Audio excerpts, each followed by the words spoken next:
ലോകം അവസാനിക്കാൻ പോകുന്നതിന്റെ, അധർമ്മം പരക്കുന്നതിന്റെ ഏറ്റവും വലിയ ദൃഷ്ടാന്തമേതെന്ന് ചോദിച്ചപ്പോൾ പരിശുദ്ധ റസൂൽ മുഹമ്മദ് മുസ്തഫ സല്ലല്ലാഹു അലൈഹി വആലിഹി വഅസ്ഹാബിഹി വസല്ലം 1400 കൊല്ലങ്ങൾക്ക് മുമ്പ് അരുളി ചെയ്തു.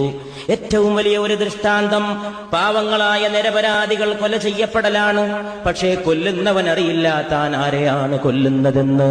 കൊല ചെയ്യപ്പെടുന്നവൻ അറിഞ്ഞുകൂടാ തന്നെ എന്തിനു വേണ്ടി കൊന്നുവെന്ന്. യാത്ര ചെയ്യാൻ വേണ്ടി പുറപ്പെടുന്ന പാവപ്പെട്ട മനുഷ്യൻ കൊല ചെയ്യപ്പെടുമ്പോൾ അവന് മനസ്സിലാക്കാൻ സാധിക്കുന്നില്ല അവനെ എന്തിനു വേണ്ടി കൊന്നുവെന്ന്. അവനെ കൊല്ലുന്നവൻ അറിഞ്ഞുകൂടാ താൻ ആരെ കൊല്ലാനാണ് ഈ ബോംബ് കൊണ്ടുപോയി നിക്ഷേപിക്കുന്നതെന്ന്. അത് പച്ചക്കറി മാർക്കറ്റിലേക്ക് പോകുന്ന അച്ഛനാകാം, അത് സ്കൂളിൽ പോയി കുട്ടിയെ കൂട്ടാൻ പോകുന്ന ബാപ്പയാകാം, അത് അങ്ങാടിയിലൂടെ നടന്നു പോകുന്ന നിരവധി പെൺകുട്ടിയാകാം. മരണമെന്ന് പറയുന്നതിനെ വിലക്കെടുക്കുന്ന ഒരു ലോകത്തിന്റെ മുമ്പിൽ നാം കാലത്തിന്റെ ഈ തീരത്ത് മൂല്യങ്ങളുടെ നവജാഗരണത്തിന് വേണ്ടി നിലകൊള്ളുകയാണ്, മൂല്യങ്ങളുടെ നവജാഗരണത്തിന് വേണ്ടി പ്രാർത്ഥിക്കുകയാണ്.